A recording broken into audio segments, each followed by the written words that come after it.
Ripoti za TRC Mzundu TV zinaripoti kutokea hapa ndani ya viunga hivi vya shule ya sekondari Chogo, na lengo kubwa hasa liloweza kutufanya tuweze kusafiri umbali mrefu kufika hapa ndani ya viunga hivi vya shule ya sekondari Chogo ni kuja kwa ajili ya kuhudhuria mafunzo. Na mafunzo haya kama ambavyo nimekujuza ndugu mpenzi mtazamaji, ni mafunzo ambayo yanahusiana na mfumo mzima wa SIS. Na mafunzo haya yanajumuisha walimu kutoka shule ya sekondari Chogo pamoja na walimu kutoka shule ya msingi Chogo pamoja na kwa Mdami.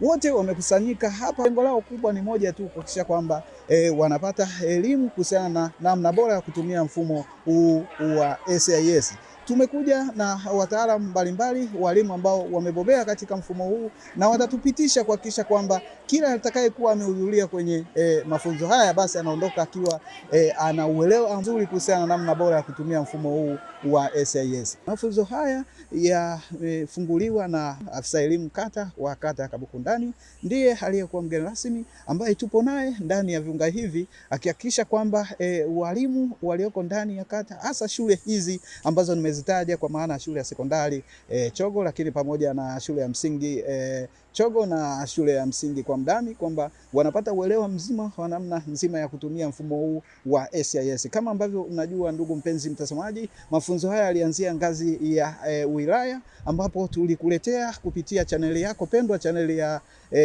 TRC Mzundu TV, na uliweza kupata mafunzo haya mbashara kutokea ndani ya ukumbi wa halmashauri ya wilaya Ndeni. Na leo hii mafunzo haya yameshushwa kabisa chini ngazi ya kata, kuhakikisha kwamba walimu walioko huku chini ambao wanaofanyia kazi mfumo huu uko madarasani, kwa maana kuita majina, vitu kama hivyo vinafanyika, na hao wanaokwenda kufanya hivyo ni walimu wanaohusika kabisa kwenda kule madarasani. Kwa hiyo ambatana nami sambamba, twende tukaone kupitia wawezeshaji ambao wapo ndani ya viunga hivi. Tutoe maelekezo ya ziada kama ifuatavyo. Katika mifumo kuna mfumo wa PEPMES.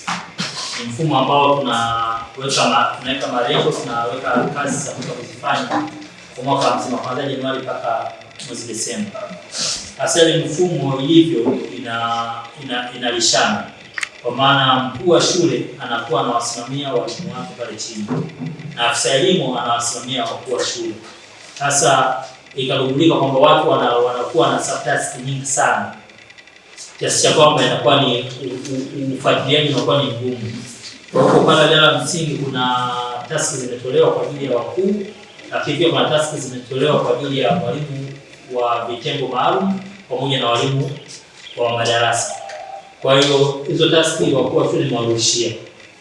Ndio uliziona wewe? Nimeziona.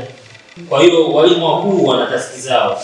Na walimu wenye vitengo, kwa mfano kitengo cha taaluma, udhibiti ubora wa ndani ya shule, mwalimu wa afya na mazingira, mwalimu wa takwimu, mwalimu wa darasa, mwalimu wa michezo, mwalimu wa chakula na lishe.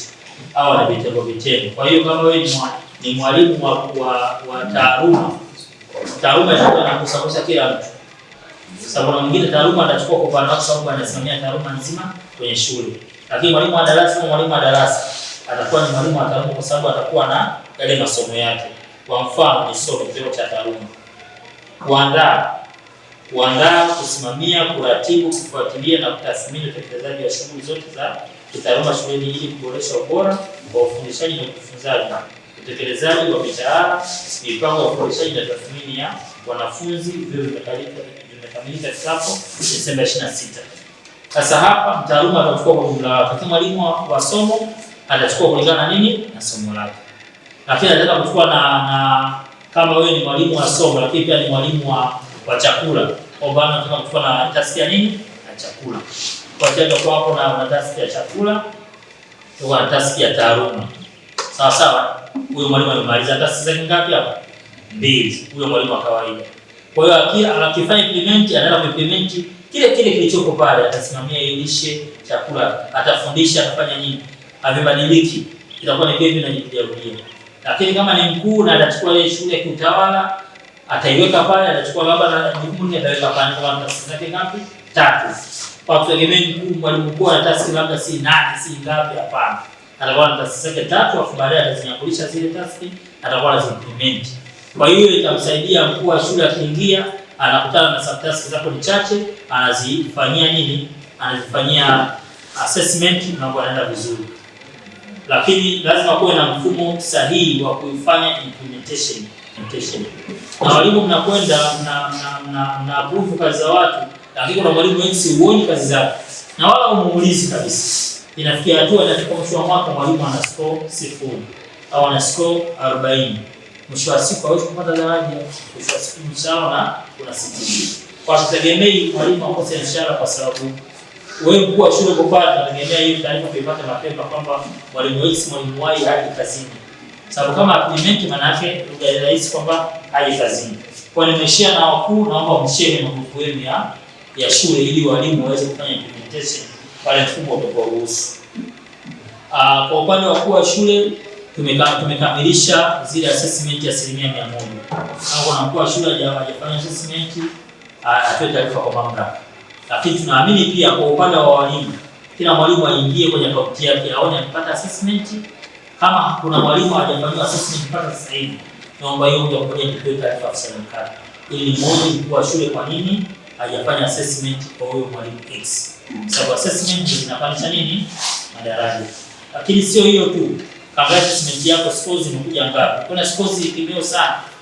Basi pia tuwasiliane tu, je, msukama wenzake tuone jamani.